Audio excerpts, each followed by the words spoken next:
"If your daughter can translate this, I'll double your salary," said the female millionaire CEO to the single father. "Before anything else, if this video finds you well, wherever you are, let me know how it made you feel at the end." The fluorescent lights hummed overhead as Michael Thompson clutched his daughter's medical report, his weathered hands trembling slightly. At 42, he'd seen his share of struggles, but nothing prepared him for this moment. 8-year-old Emma sat beside him in the sterile waiting room, her bright blue eyes focused on the ancient tablet he'd bought secondhand 3 months ago, their only window to the digital world that seemed to mock their circumstances every single day. "Daddy, what's that lady saying?" Emma whispered, pointing at the foreign subtitles flickering across the cracked screen. Michael's heart clenched. The neurologist had been clear. Emma's rare condition was progressing faster than anticipated. The experimental treatment in Switzerland cost more than he'd earned in 5 lifetimes, working double shifts at the warehouse. But there was something else. Something the doctor mentioned about Emma's extraordinary ability to understand patterns and languages despite her condition. The elevator chimed, and Victoria Ashford stepped out like she owned the building, which Michael realized with a start, she probably did. At 32, she commanded Ashford Enterprises with the same intensity that had made her the youngest female CEO in the Fortune 500. Her designer heels clicked against the marble floor as she approached the reception desk, her phone pressed to her ear, switching effortlessly between English, Mandarin, and what sounded like Portuguese. "The Brazilian contract is worthless if we can't decode their technical specifications," she snapped into the phone. "I've spent 6 months and $300,000 on translators who can't even grasp the cultural nuances embedded in their engineering documents." Michael watched, fascinated despite himself as this powerful woman gestured emphatically. Emma tugged at his sleeve. "She's frustrated, Daddy. The lady with the pretty shoes is really frustrated." Something in his daughter's tone made Michael look closer. Emma was studying Victoria with the same intense focus she applied to her tablet games, the ones where she consistently achieved impossible scores that made other parents question whether the device was broken. Victoria ended her call and noticed them watching. Her sharp green eyes softened slightly when they landed on Emma, but hardened again when she saw Michael's warehouse uniform and the duct tape holding his shoes together. "Excuse me," Victoria said, her voice carrying the authority of someone accustomed to immediate compliance. "Your daughter, she was listening to my conversation." Michael instinctively moved protectively in front of Emma. "She doesn't understand Portuguese, ma'am. We were just waiting for the bus." Victoria's perfectly sculpted eyebrow arched. "Portuguese? I was speaking Mandarin for the last 2 minutes." She knelt down to Emma's level, her expression shifting to something Michael couldn't quite read. "Sweetheart, what did you think I was talking about?" Emma looked up at her father for permission. Michael nodded reluctantly. "You were upset because the people you hired can't understand the hidden meanings in the documents. They know the words, but they don't know the feelings behind them. Like when Daddy says I'm fine, but his eyes say he's worried about something." Victoria's composure cracked for just a moment.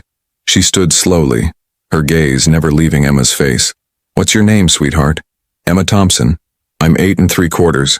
And you understood what I was saying?" Emma nodded matter-of-factly. "You need someone who can read between the lines.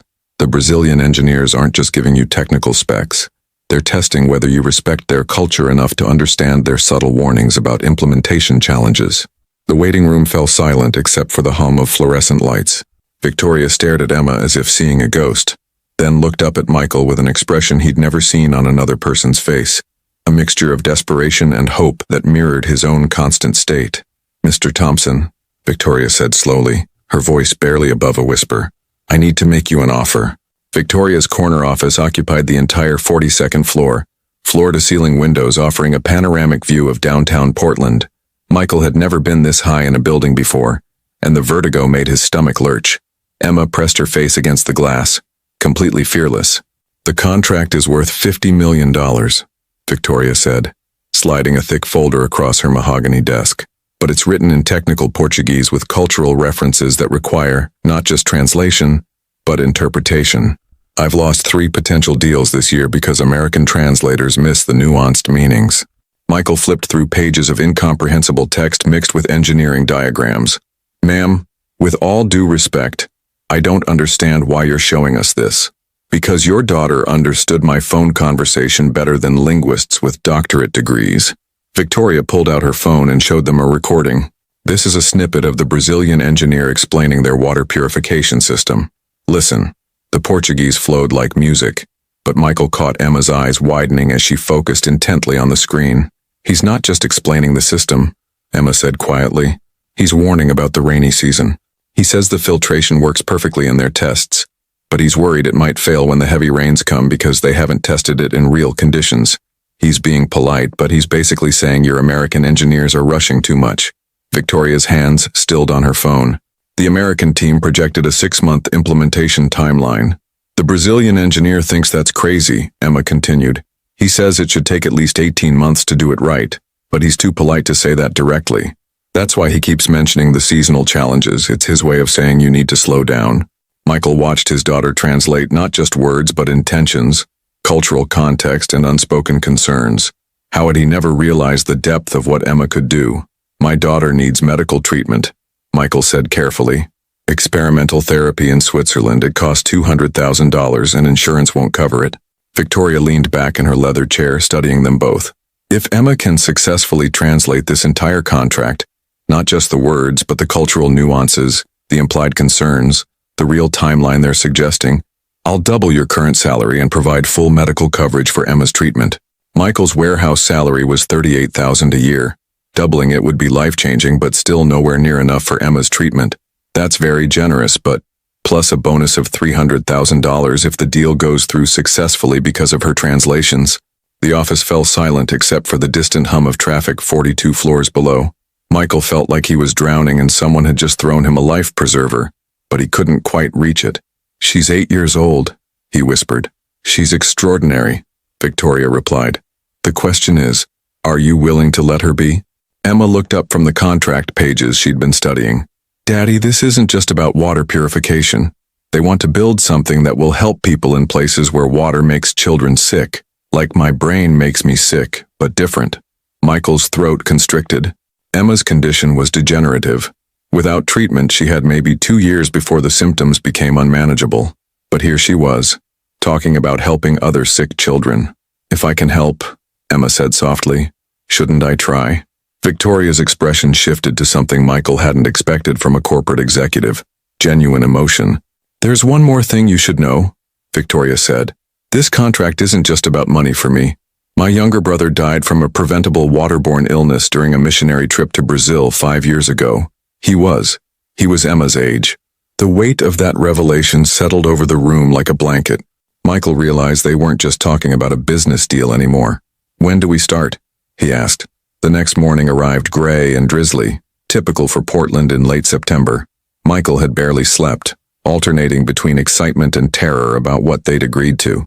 Emma sat at their tiny kitchen table, the thick contract spread before her like a treasure map, her expression more serious than any 8-year-old should have to be. "The first section is about water quality standards," she said, tracing her finger along lines of Portuguese text. "But they keep using the word confiança. It means trust, but they're using it in a special way." Michael poured coffee into a chipped mug, watching his daughter work with an intensity that both amazed and worried him. "What kind of special way?" "They're saying they need to trust that the Americans will respect their environmental concerns. See here?" Emma pointed to a paragraph. "They mention the Amazon basin 6 times, but not because of water sources. They're worried about the impact on indigenous communities." His phone buzzed with a text from Victoria. "How's the translation progressing? Need anything?" Michael typed back. "Emma says they're concerned about indigenous communities." The response came immediately. "None of our environmental consultants mentioned that. What else?" Emma looked up from the document. "Daddy, this engineer, Senior Martinez, he's trying to tell them something important, but he's being very careful about how he says it." "What do you mean?" "He keeps mentioning his grandmother. At first I thought it was just nice stories, but he's talking about traditional water purification methods that indigenous people have used for centuries. He's trying to say that the new system should honor and incorporate those methods, not replace them." Michael stared at his daughter. How was she reading cultural subtleties that escaped professional translators? "There's more," Emma continued. "The timeline they keep discussing, 18 months, it's not just about engineering challenges. It's about getting approval from tribal leaders. That's why they can't rush it." Michael's phone rang. Victoria's name appeared on the cracked screen. "Michael, I need to see you both in my office immediately.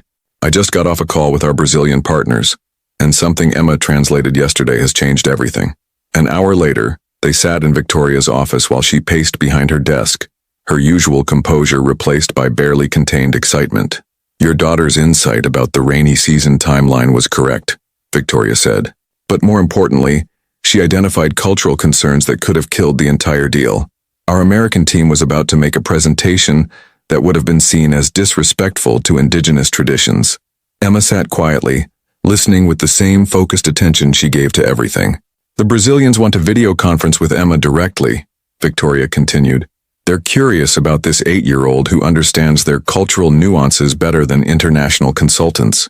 Michael's protective instincts flared. I don't think, Daddy, Emma interrupted gently. If they want to talk to me, maybe I should listen. Sometimes people just want to know that someone else understands them. Victoria pulled up a video call interface on her large monitor. Within moments, 3 men appeared on screen. The lead engineer Martinez and 2 colleagues, sitting in what appeared to be a conference room with windows overlooking lush greenery. Hola, Emma, Martinez said in heavily accented English. I hear you understand our concerns about the water project. Emma smiled shyly. You're worried that the American engineers want to build something fast instead of something right. And you're worried they don't understand that water is sacred to your grandmother's people. Martinez's eyes widened. He spoke rapidly to his colleagues in Portuguese, then looked back at Emma. You understood this from our technical documents? You love your grandmother very much, Emma said simply. When people write about someone they love, their feelings show through their words even in different languages. Martinez was quiet for a long moment, then smiled broadly. Emma, would you be willing to help us explain our concerns to the American engineering team? Not as a translator, but as someone who understands hearts as well as words? Michael watched his daughter consider this request with the gravity of someone much older.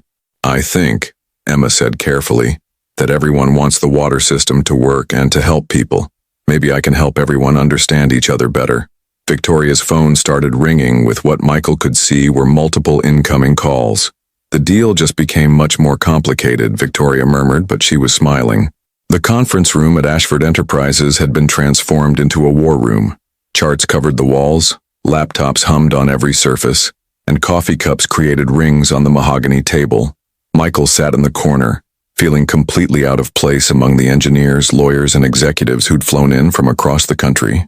Emma occupied the head of the table, a stack of translated documents before her, speaking with an authority that made grown men lean forward to catch every word. The Brazilian team isn't being difficult, she explained to the American engineers. They're trying to save us from making a mistake that would cost millions of dollars and hurt people who depend on clean water. James Bradley, the lead American engineer, frowned at his tablet. But their proposed timeline would delay implementation by over a year.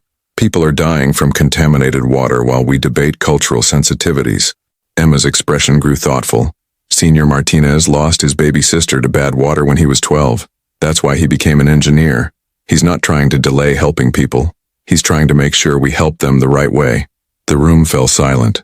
Victoria looked at the video conference screen where Martinez and his team waited. Martinez, Victoria said. Emma says you lost your sister to contaminated water, is that correct? Martinez nodded slowly. Maria, she was 3 years old. Our village had a water purification system installed by foreign contractors. It worked for 6 months, then failed during the rainy season. The contractors had already left and we had no way to repair it. James Bradley's frown deepened. We've accounted for seasonal variations in our design. Have you accounted for maintenance training? Emma asked quietly. Senior Martinez keeps mentioning his uncle Carlos, who learned to fix the old system when the foreigners left. He's not just an uncle. He's the person the village depends on when technology breaks. She flipped through several pages of her translation notes. The Brazilians want Carlos and people like him to understand how the new system works before it's installed. That's part of the 18-month timeline, teaching local people to maintain it themselves. Victoria leaned forward. Martinez, is this correct? Emma understands perfectly, Martinez replied. We need sustainable solutions, not just advanced technology. The extra time is for community integration and training. Michael watched his daughter facilitate a discussion between engineers who'd spent years in their respective fields. How was she bridging gaps that had stumped professionals? There's something else, Emma said, looking directly at James Bradley. You designed the system to process 10,000 gallons per day, but Senior Martinez's calculations show they need 15,000 gallons during dry season, when neighboring villages share the water source. James Bradley pulled up his engineering specs. Our demographic data showed peak usage at 8,000 gallons. Emma shook her head. Senior Martinez says during drought, people walk for miles to reach clean water sources. The usage isn't just for the immediate community. Martinez nodded emphatically. Emma is correct. During dry season, our facility serves 7 villages, not just one. The American engineering team huddled around Bradley's laptop, recalculating their projections. Victoria's phone buzzed with another call, but she ignored it, focused entirely on the discussion. If we increase capacity by 50% and extend the timeline for community training, Bradley said slowly, we're looking at significant cost overruns, but also at a system that actually works long-term, Victoria replied. Emma, what does Martinez think about cost concerns? Emma consulted her notes.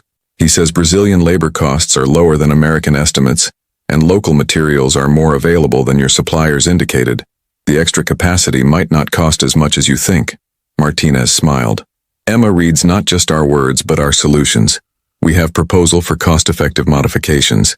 Over the next 2 hours, Emma helped negotiate a modified contract that addressed American timeline concerns, while respecting Brazilian cultural requirements.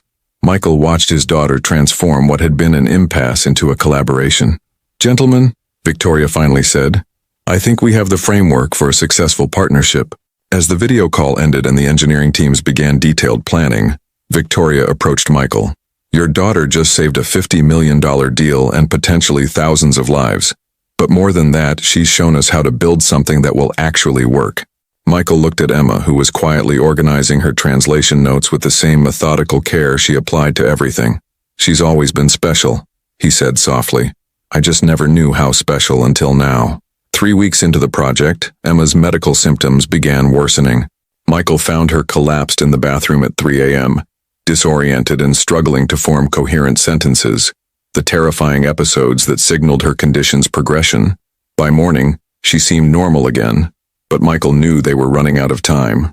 Victoria noticed immediately when they arrived at her office. Emma's usual bright energy seemed dimmed, her responses slightly delayed. Maybe we should postpone today's session, Victoria suggested gently. Emma shook her head firmly. The Brazilian team is waiting for my translation of the environmental impact section. Senior Martinez says it's the most important part. Michael watched his daughter force herself to concentrate on documents that would have challenged healthy adults. Her hands trembled slightly as she turned pages, but her voice remained steady as she read.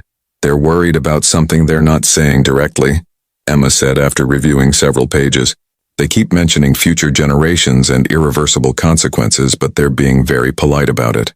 Victoria leaned forward. What kind of consequences? Emma traced her finger along a paragraph of Portuguese text. There's a rare bird that only nests near the proposed water facility location. Senior Martinez's daughter, she's a biologist. She wrote this section. She's trying to say that if we disturb the nesting area, these birds might disappear forever. Michael felt a chill.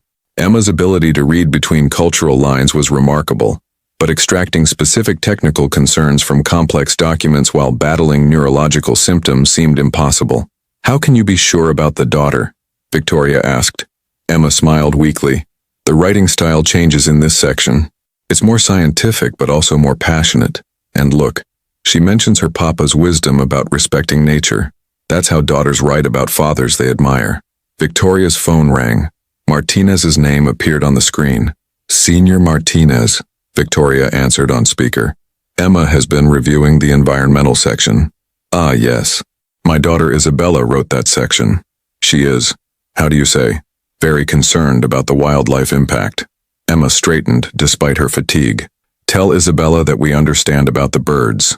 Could the facility be moved 300 meters south? The water access would be the same, but the birds could keep their nesting area. There was silence on the call, then rapid Portuguese conversation in the background. Isabella says 300 meters south would be perfect. She is amazed that someone understood her concerns so clearly. After the call ended, Victoria studied Emma with growing concern. Sweetheart, you look exhausted. I'm okay, Emma said, but her voice lacked conviction. Michael made a decision he'd been avoiding. Victoria, I need to be honest about Emma's condition. She has episodes where she becomes disoriented. They're getting worse, and without treatment. He couldn't finish the sentence. Victoria was quiet for a long moment. How long do we have? The Swiss clinic says we need to begin treatment within 6 weeks or the damage might be irreversible. Then we finish this project in 5 weeks, Victoria said firmly. I'm advancing you the medical treatment money immediately. Michael stared at her. But the contract says payment upon completion. The contract doesn't account for saving a little girl's life, Victoria interrupted. Besides, Emma has already earned it. Her cultural insights have prevented 3 potential diplomatic disasters and identified cost-saving modifications worth $2 million. Emma looked up from her documents. If I go to Switzerland for treatment, I won't be here to help with the final negotiations. Victoria knelt beside Emma's chair. Sweetheart, the most important thing is making sure you get better. But Senior Martinez and his team are counting on me. And what about the people who need clean water? Michael felt his heart breaking. Even facing her own medical crisis, Emma was worried about others. We'll figure it out, Victoria said softly. The Brazilian team understands that you're not well. They're grateful for everything you've already done. Emma was quiet for several minutes, studying the contract pages spread before her. I want to finish, she said finally. I want to make sure the water system gets built right so no more little sisters die like Senior Martinez's sister Maria. Michael looked at Victoria, seeing his own emotions reflected in her eyes. Admiration, worry, and a desperate hope that somehow they could save this extraordinary little girl who cared more about others than herself. We'll do whatever it takes, Victoria said, her voice barely above a whisper. Outside the office windows, Portland's autumn rain began to fall, and Michael couldn't help but think about how water could be both life and death, both hope and heartbreak. The Swiss clinic's acceptance letter arrived on a gray Tuesday morning while Emma worked on the final contract sections. Dr. Elizabeth Hoffman's email was clinical but encouraging. Emma's case showed promise for the new neural pathway treatment, but they needed to begin within 3 weeks. Michael stared at the treatment schedule. 3 weeks in Switzerland meant abandoning the Brazilian water project just as it reached its most critical phase. Daddy, what's wrong? Emma asked, looking up from her translation work. Before Michael could answer, Victoria's office door opened and she rushed in, her face flushed with excitement. The Brazilian government just approved our project for their national infrastructure program, she announced. It's going from one facility to potentially 50 locations across the country. But her excitement faded as she noticed Michael's expression. The Swiss clinic accepted Emma, Michael said quietly. We have to leave next week. Victoria sank into her chair. That's wonderful news about Emma's treatment. But the Brazilian team specifically requested that Emma oversee the cultural integration aspects of the expanded project. Emma set down her pen carefully. How many people would have clean water if the project expands? Conservative estimate? 200,000 people in the first phase. Emma was quiet for a long moment, then looked at her father with an expression far too mature for her 8 years. Daddy, what if we could do both? Michael shook his head immediately. Emma, your health comes first, always. But what if I could help the Brazilian team before I leave? Like translate the most important parts and create guidelines so they can work with other translators? Victoria leaned forward. What do you mean? Emma pulled out a notebook she'd been working in privately. I've been writing down patterns, like when Senior Martinez is worried about something, he uses certain phrases. When Isabella writes about environmental concerns, she has specific ways of being polite but firm. If I document all these patterns, Michael looked at his daughter's notebook, filled with careful observations about cultural communication styles, emotional undertones, and implied meanings. You're creating a cultural translation guide, Victoria said in amazement. Sort of, Emma said. I'm trying to help future translators understand hearts, not just words. Victoria's phone buzzed with an incoming call from Brazil. She answered on speaker. Senior Martinez, we were just discussing the project expansion. Victoria, I have Isabella here with me. We heard about Emma's medical situation. Our entire team wants to contribute to her treatment fund. Emma's eyes filled with tears. Senior Martinez, that's very kind, but... No. Martinez interrupted gently. Emma, you saved our birds, our water, our communities. Isabella calculated that your cultural insights prevented environmental damage that would have cost $50 million to repair. Isabella's voice came through the speaker, accented but clear. Emma, you understood my papa's heart and my scientific concerns. You are family to us now. Michael watched his daughter struggle with emotions too big for her small frame. I have to go to Switzerland for treatment, Emma said softly. But I've been working on something to help other translators understand your cultural meanings the way I do. Emma, Isabella said excitedly. You are teaching others to read hearts like you do? I'm trying to. Martinez spoke in rapid Portuguese to Isabella, then addressed Emma. We would be honored to help you complete this cultural guide before you leave. Isabella can provide scientific and cultural context from our perspective. Victoria looked at Michael questioningly. 5 days, Michael said finally. We can work intensively for 5 days, then leave for Switzerland. Emma smiled, the first genuine smile Michael had seen from her all week. Senior Martinez, could you and Isabella help me make sure other translators will understand when someone is being polite but concerned? Like when you worry about timelines but don't want to seem disrespectful? Emma, we will help you create the most comprehensive cultural guide ever written. And when you are healthy and strong again, you must come visit us in Brazil. Isabella wants to show you the birds you saved. As the call ended, Michael realized his daughter had found a way to save both her project and her life. But more than that, she'd created something that would help people understand each other long after she was gone. The thought terrified him more than he could admit. The next 5 days blurred together in a frenzy of intensive work. Victoria had converted a small conference room into Emma's personal workspace, complete with comfortable seating, good lighting, and a direct video link to Brazil. Despite her deteriorating condition, Emma worked with fierce determination, documenting every cultural nuance she'd discovered.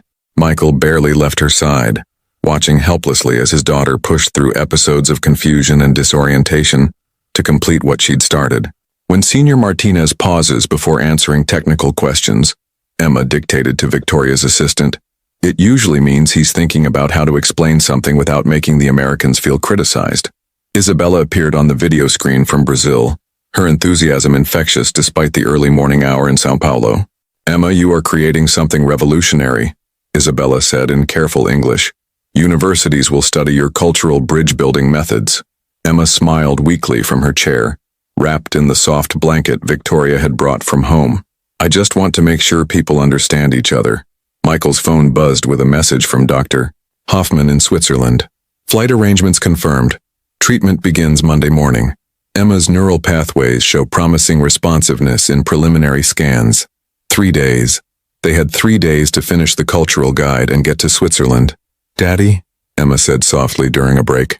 What if the treatment doesn't work? Michael's throat constricted. It will work, sweetheart, it has to. But what if it doesn't? Will you make sure the water project gets finished? Will you make sure Senior Martinez knows I tried my best? Victoria, who had been reviewing documents at the far end of the room, looked up with tears in her eyes. Emma, Victoria said, walking over to kneel beside her chair, you've already done more than anyone could have asked. The Brazilian team calls you Nossa Pequena Professora, our little teacher. Emma's eyes brightened. They gave me a nickname? Isabella's whole family talks about you at dinner. You've become part of their story. That evening, as Emma slept fitfully on the couch in Victoria's office, Michael and Victoria sat in the darkness, watching the city lights twinkle below. I've arranged for the best pediatric neurologist in Zurich to consult on Emma's case, Victoria said quietly, and I've established a fund to cover any additional treatments she might need. Michael turned to look at her. Why are you doing all this? Victoria was quiet for a long moment. My brother Thomas was diagnosed with a rare genetic condition when he was Emma's age. We had money, the best doctors, experimental treatments, but Thomas wasn't strong enough to fight like Emma is. She wiped her eyes with the back of her hand. Emma reminds me of everything Thomas could have been if he'd had her courage and determination. Helping her feels like honoring his memory. Michael reached over and squeezed Victoria's hand. Thomas would be proud of what you're doing. On the video screen, which had been left open to Brazil, Martinez's voice came through softly. Emma? Are you there, little teacher? Emma stirred on the couch and sat up slowly. Senior Martinez? It's nighttime here. I know, querida. Isabella and I wanted to show you something before you leave for Switzerland. The camera panned to show dozens of people gathered in what appeared to be a community center. Children held signs with messages in Portuguese and English. Adults smiled and waved at the camera. This is the village that will receive the first water purification system, Martinez explained. Everyone wanted to thank you. A little girl about Emma's age stepped forward and spoke in Portuguese. Isabella translated. She says her name is Maria, named for my sister who died. She wants Emma to know that because of her work, no child in their village will die from bad water. Emma started crying. not from sadness but from overwhelming emotion. "Tell Maria I hope she grows up healthy and strong," Emma whispered. As the Brazilian connection ended, Victoria made a decision that would change everything. "Michael, I'm coming to Switzerland with you." Michael stared at her. "You can't leave your company for weeks. I can run Ashford Enterprises from anywhere in the world." But Emma might need advocates in Switzerland, people who understand what she's accomplished and why her recovery matters to more than just your family. Emma looked up at Victoria with wonder. "You would really come with us?" "Sweetheart," Victoria said, "you've taught me that some things are more important than business deals." The flight to Zurich stretched endlessly before them. Emma dozed fitfully against Michael's shoulder, while Victoria worked on her laptop, coordinating the Brazilian project remotely. The cultural guide Emma had created was already being implemented by a team of international translators. "Isabella sent this," Victoria said, showing Michael her screen. "The environmental protection measures Emma identified have been adopted as the standard model for all future water projects in Brazil." Michael looked at his sleeping daughter, amazed that this small girl had influenced international infrastructure policy. Halfway through the flight, Emma woke up disoriented and frightened. "Daddy, where are we? I can't remember." Michael's heart clenched. The episodes were getting worse, happening more frequently. "We're going to Switzerland, sweetheart. To the doctors who are going to help you feel better." Emma nodded slowly, then looked at Victoria with confusion. "Why is the lady with the pretty shoes here?" Victoria's face went pale. Emma had forgotten who she was. "I'm Victoria, remember? We worked together on the water project for Senior Martinez." Emma's expression cleared gradually. "Oh, Victoria. I'm sorry, my brain gets confused sometimes." Victoria reached over and took Emma's hand. "It's okay, sweetheart. That's why we're going to get you help." Dr. Hoffman met them at the Zurich clinic, a state-of-the-art facility nestled in the Swiss Alps. She was younger than Michael had expected, maybe 40, with kind eyes and an immediate warmth that put Emma at ease. "Emma," Dr. Hoffman said in lightly accented English, "I've been reading about your translation work. Quite remarkable for someone your age." Emma smiled shyly. "I just listen to people's hearts." Dr. Hoffman showed them to a comfortable suite that looked more like a hotel room than a medical facility. "We believe healing happens better in pleasant environments." The initial tests took 2 days. Michael watched through observation windows as Emma underwent brain scans, cognitive assessments, and neurological evaluations. Each test confirmed what they already knew. The condition was progressing rapidly. "The neural pathway damage is significant," Dr. Hoffman explained during their consultation. "But Emma's language centers show unusual resilience. Her ability to process complex cultural and emotional information may actually be related to how her brain has adapted to the neurological changes." Victoria leaned forward. "Are you saying her translation abilities are connected to her condition?" "Possibly. Sometimes neurological conditions can create enhanced abilities in specific areas. Emma's brain may have developed extraordinary pattern recognition capabilities as it learned to work around the damaged pathways." Michael felt a chill. "Does that mean treating the condition might affect her abilities?" Dr. Hoffman was quiet for a moment. "It's possible. The treatment focuses on stabilizing and repairing neural pathways. In some cases, this can reduce both the negative symptoms and any enhanced abilities." That evening, Emma sat by the window of their suite, looking out at the snow-capped mountains. "Daddy, if the treatment makes me normal, will I still be able to help people like Senior Martinez?" Michael sat beside her, struggling with an impossible choice: his daughter's health versus her extraordinary gift. "Sweetheart, the most important thing is that you get better.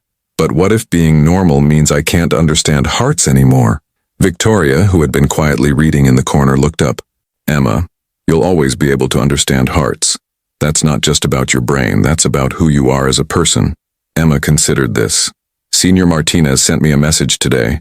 He said the water project is working perfectly, and Isabella's birds are safe. He said I should focus on getting well because the world needs more people who can build bridges between hearts." Michael hugged his daughter close, realizing that whatever happened with the treatment, Emma had already changed the world in ways that couldn't be measured. "Dr. Hoffman," Emma said suddenly, "when you help my brain, could you make sure I don't forget Senior Martinez and Isabella and Victoria?" Dr. Hoffman smiled.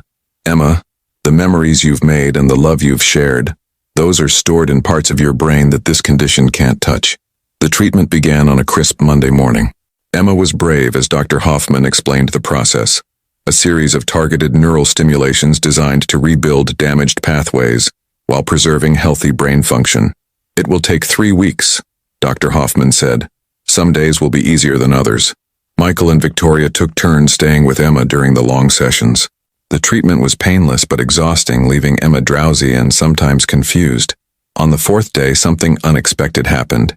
Emma woke up from a treatment session speaking fluent German. "Guten Morgen, Papa," she said cheerfully, then looked confused. "Why did I say that? I don't know German." Dr. Hoffman was fascinated. The neural stimulation may be activating dormant language centers. This is quite extraordinary. Over the following days, Emma demonstrated momentary fluency in French, Italian, and even Mandarin, languages she'd never studied. But more concerning, she began forgetting recent memories while retaining older ones with perfect clarity. "I remember every word Senior Martinez said during our first video call," Emma told Victoria during week 2. "But I can't remember what I had for breakfast this morning." Victoria had been coordinating the Brazilian water project from Emma's hospital room, and the updates were encouraging. The first facility was operational and providing clean water to 15,000 people, but Emma seemed detached from these developments, as if they belonged to someone else's life. "The memory issues should stabilize once we complete the treatment," Dr. Hoffman assured Michael. "Her brain is reorganizing itself. Some temporary confusion is normal." But Michael could see that Emma was changing in ways that went beyond memory. Her extraordinary empathy, the ability to read emotional undertones and cultural nuances, seemed to be fading. When Isabella called to thank Emma for her work, Emma listened politely but didn't seem to understand why this Brazilian woman was crying with gratitude. "She seems nice," Emma said after the call ended, "but I don't remember working with her." Victoria looked devastated. The vibrant, intuitive child who had bridged cultural gaps and saved international deals was disappearing, replaced by a polite but ordinary 8-year-old. "Dr. Hoffman," Michael said during a private consultation, "we need to discuss whether to continue the treatment." "The neurological damage is stabilizing," Dr. Hoffman replied, "but you're right to be concerned about the personality changes. This is uncharted territory." That night, Emma had her first clear episode in weeks. For 2 hours, she was completely herself again, remembering Victoria, asking about Senior Martinez, worrying about the water project. "Daddy," she said lucidly, "I feel like I'm disappearing, like the part of me that could help people is going away." Michael's heart broke. "Sweetheart, you're getting better. The doctors say, but what if getting better means losing who I am?" Victoria, who had been sitting quietly in the corner, came over to Emma's bed. "Emma, whatever happens with the treatment, you've already changed the world. The water project will help hundreds of thousands of people. The cultural guide you created is being used by international organizations. You've built something that will last." Emma smiled weakly. "But will I remember building it?" The question hung in the air like a prayer, unanswered and heartbreaking. Hoffman entered the room with Emma's latest brain scans. "I have news," she said. "The treatment is working, but we've reached a critical decision point." Dr. Hoffman spread the brain scans across the table like tarot cards revealing an uncertain future. The colorful images showed Emma's neural pathways in intricate detail, some areas bright with renewed activity, others still dark with damage. "The neurological deterioration has stopped completely," Dr. Hoffman explained. "But we've discovered something unexpected. Emma's enhanced language and cultural processing abilities aren't just connected to her condition. They're dependent on the same neural pathways that were being damaged." Michael stared at the scans, trying to understand. "What are you saying?" "If we complete the treatment, Emma will be neurologically healthy. Her memory issues will resolve, her confusion will end, and she'll develop normally. But," Victoria finished the sentence, "she'll lose her extraordinary abilities." "Most likely, yes. The neural networks that allowed her to process cultural nuances and emotional undertones with such sophistication will be normalized." Emma, who had been listening quietly from her hospital bed, spoke up with unusual clarity. "So I can be healthy and normal? Or I can stay sick but keep helping people?" Dr. Hoffman knelt beside Emma's bed. "It's not quite that simple, sweetheart. Without continued treatment, your condition will eventually progress. But we could potentially maintain your current level of function for several years." Michael felt like he was drowning. How could he choose between his daughter's health and her identity? "What would several years mean?" Victoria asked. "Emma could continue her translation work, probably for 3 to 5 years before the neurological damage became unmanageable. After that," Dr. Hoffman didn't finish the sentence. Emma was quiet for a long moment. then looked at her father with eyes that seemed far too old for her 8 years. "Daddy, how many people did we help with the water project?" "The Brazilian government says eventually it could be 500,000 people." Emma nodded thoughtfully. "And Senior Martinez said other countries want to use our cultural guide for their own projects?" Victoria answered, 12 countries have requested copies. "The United Nations is considering adopting your methodology for international development projects." Emma smiled, the first genuine smile Michael had seen from her in days. "I want to help more people," she said simply. "If I only have a few years to do it, I want them to be good years." Michael's world tilted. "Emma, sweetheart, you don't understand what you're saying." "Yes, I do, Daddy. I understand that some people are meant to do important things even if they can't do them for very long." Dr. Hoffman looked uncomfortable. "This is not a decision that should be made quickly. Perhaps we should pause the treatment and take time to consider." "No," Emma interrupted with surprising firmness. "I've been thinking about this for days, during the times when my brain works clearly. I want to stop the treatment." Victoria's face went pale. "Emma, you could have a normal life. You could go to school, make friends, grow up healthy. But I wouldn't be me anymore," Emma said. "The me that can understand hearts and help people build bridges. That me would be gone." Michael felt tears streaming down his face. "But you could live, Emma. You could have decades of life." Emma reached for his hand. "Daddy, you taught me that life isn't about how long you live but about how much love you share while you're here. I want to share as much love as I can." The room fell silent except for the soft beeping of medical equipment. "Doctor," Hoffman finally spoke, "if this is truly Emma's choice, we can design a maintenance protocol that will preserve her current function for as long as possible." "It is my choice," Emma said confidently, "and I want to go home. I want to finish what we started."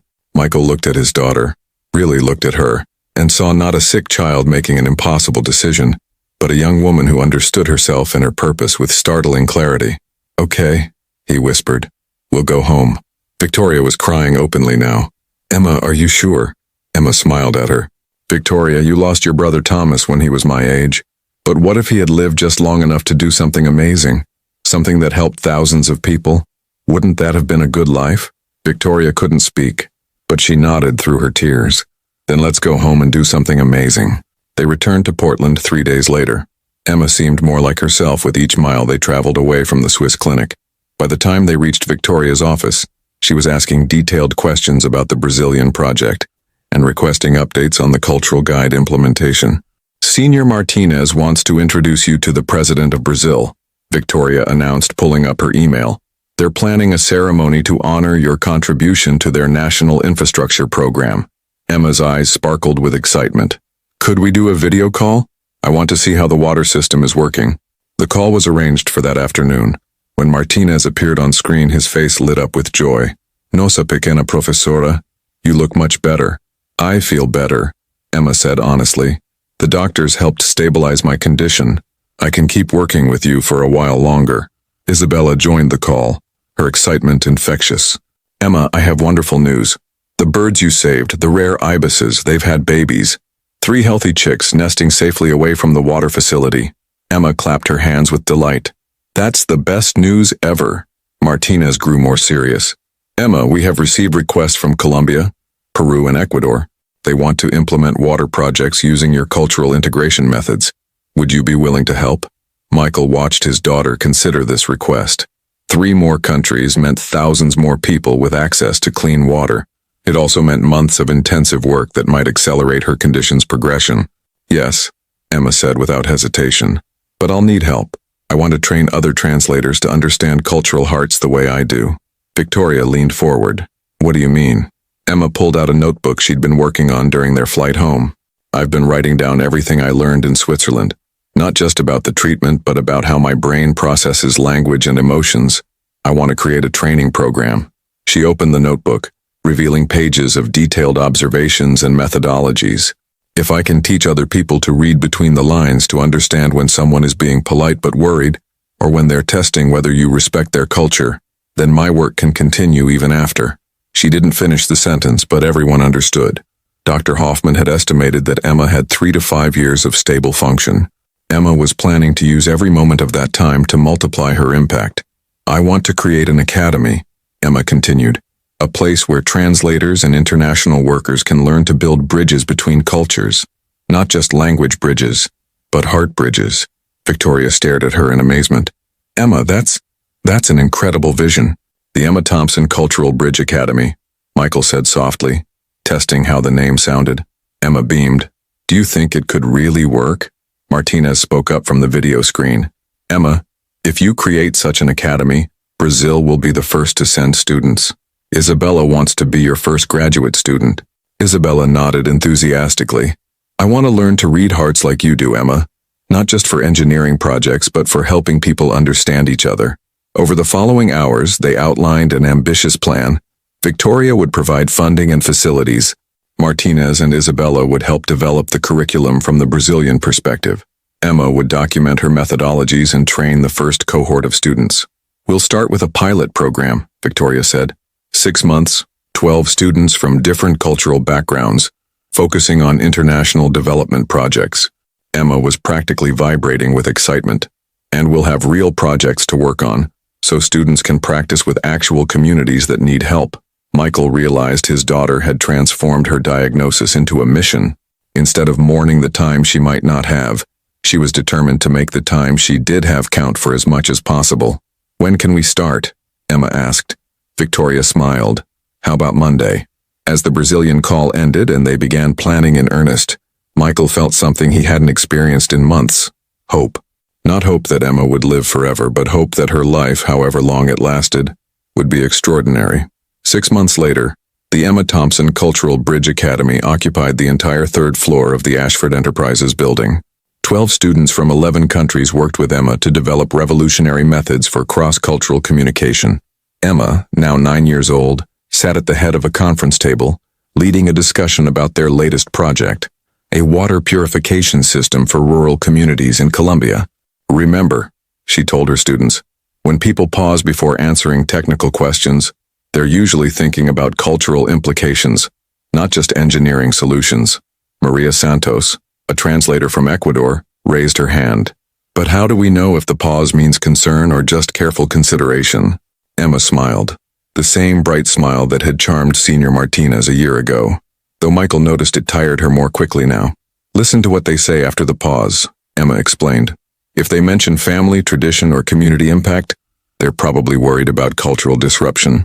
If they jump straight to technical details, they're just being thorough. The Academy had already consulted on 15 international projects across 8 countries. Emma's students were carrying her methods to refugee camps, infrastructure projects, and development programs around the world. Victoria entered the classroom with a special visitor, Dr. Martinez himself, who had flown in from Brazil for the Academy's first graduation ceremony. Professora Emma, Martinez said warmly, I have news from Colombia. Your students' cultural assessments prevented a major conflict between engineers and indigenous leaders. The water project is proceeding with full community support. Emma's face glowed with pride, not for herself, but for her students. That's what happens when people understand each other's hearts, she said simply. Michael watched from the doorway, marveling at what his daughter had built. The Academy had a waiting list of over 200 applicants. The UN had officially adopted Emma's methodologies for all development projects.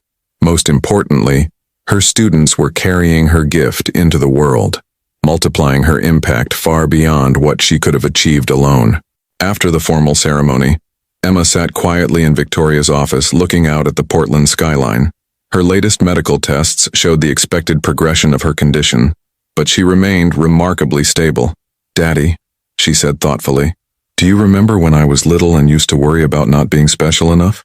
Michael sat beside her. You are always special, sweetheart. I know that now, but I mean special in a way that helps people. She paused, watching clouds drift over the city. I think maybe some people are meant to burn brightly instead of burning long. Victoria joined them at the window. Emma, you've created something that will help people for generations. Your Academy students are already training other translators. Your methods are being taught in universities. Emma nodded contentedly. Senior Martinez told me something yesterday. He said his daughter Isabella is getting married next month and she wants to name her first daughter Emma. Can you imagine? There might be a little Brazilian Emma learning to build bridges between hearts. Michael felt his throat tighten with emotion. And Maria from Ecuador is starting her own cultural academy in Quito, Emma continued. And James from Nigeria wants to use our methods to help resolve tribal conflicts. She turned to face them both, her expression peaceful and determined. I think this is what I was supposed to do with my time. Not just translate words,